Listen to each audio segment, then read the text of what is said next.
Mbote bandeko, en tout cas, sango ya pasi pe mawa. Il y a de cela 5 mois, to utaki kolela Yvonne Ifete awa baboma qui est pas Diego. La même chose presque et uti susuko se répété.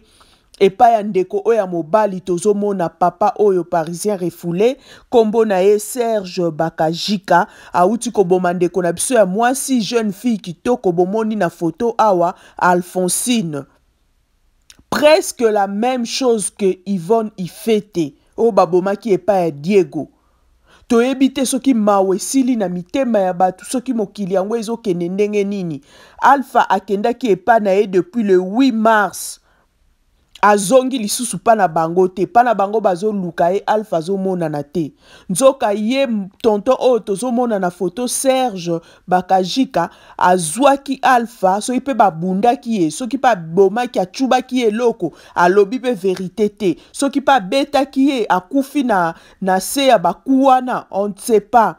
Azuye akangie na kati ya saki bomoni basaki wana ya minene basaki o bata ba Rwakading ba aveni Kato Itaga ba bombelaka ba marchandise na bango azuye akotisie na kati ya tie na sambetu. Quelques jours après solo na ndaku solo komo bimati libanda ba voisin ba luwaka église na kati ya lupango bakoki ko sambela te batuni ye alobi non eza mbwa nde mutakufi nazo luka ndenge nini na ko évacuer mbwa yango.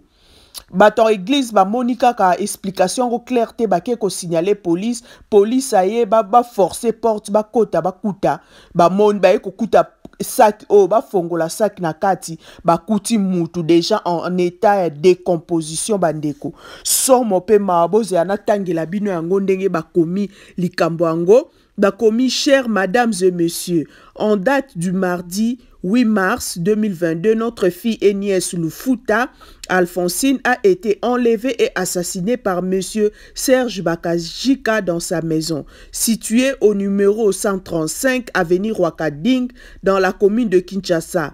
Plus grave encore, ce monsieur a emballé les corps dans le sachet et enfoui dans son matelas pendant 5 jours. Sans aucun remords, il a passé nuit avec ce corps sans vie pendant 5 jours. Les odeurs nauséabondes ont alerté les adeptes de l'église se trouvant dans la dite parcelle.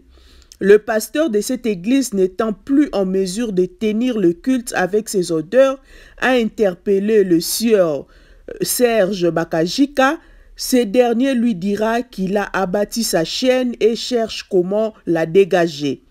Devant ces comportements suspects de Serge Bakajika, le pasteur fera appel à la police. Elle trouva la maison de Bakajika fermée. Sommet, il ouvrit. C'était un vrai drame le dimanche 13 mars 2022, lorsque les éléments de la Croix-Rouge de la commune de Kinshasa ont déballé les colis de M. Serge Bakajika et découvert un corps décomposé de la charmante Alphonsine.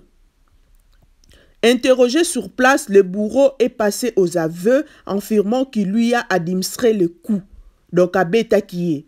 Le 8 mars 2022, journée mondiale de la femme, pendant laquelle les femmes sont à l'honneur, un monsieur se permet de commettre un crime de ce genre. C'est un mépris grave à la valeur et à l'honneur dû à la femme congolaise. C'est pourquoi nous invitons toutes les femmes et associations qui défendent le droit de la femme de se joindre à nous pour que justice soit faite.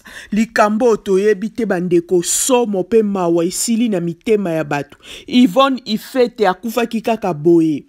Mutu bozana e bolingo mobali nzoka azo lingela yo ide ya mabe akomati na point abomi yo atimo libulu na kati ya lupango akundi yo. Même mampende konapso Alphonsine copain na yo bozalaka na ye bovandaka na ye boliaka na ye bomelaka na ye abomi yo azui akangi yo na kati ya basachet akangi yo na kati ya basak oyo babombelaka ba marchandise akotisi yo na matela so pe na se ya mbetu. Bandeko nanga mokili ezokende wapi tozoyeba lisusu te. À qui faire confiance? na mutu oyo ezake kopesa selon certaines personnes balobi papa oyo mutu ezalaka susu malamu te toyebi te ndenge barefula ye ntango mosusu epesa ye mwa baretour mwa bashock wana akoma na ye déséquilibré mental nayebi te ndeko na biso ya mwasi eske abandaki koremarke te ke mutu azofréquente aza mpenza na bakapasité na ye nyonso te na mutu toyebi te bandeko na nga somo pe pasi mwana mwasi kitoko boye liwa ya somo boye liwa ya nkele boye bandeko mokili oyo esika ezokende tozoyeba te tobondela kaka nzambe mutu akobima na ntongo boyebi ndeko akeya kozonga oyo kei ozongi te lokola Yvette ezalaki na batu bayebi azali na ndaku na ye na bana baoyeba te mama aza wapi nzoka batimola libulu na kati ya lupangu bana bazolala na ebemba mama na bango bazolamuka na ebemba mama na bango na lupangu bana bayebaka te nzoka mama si bakunda ye na kati ya lupangu en tout cas mokili o makambo oyo ezosalama ekomi kobangisa ekomi kosala na somo en tout cas justice asala musala na ye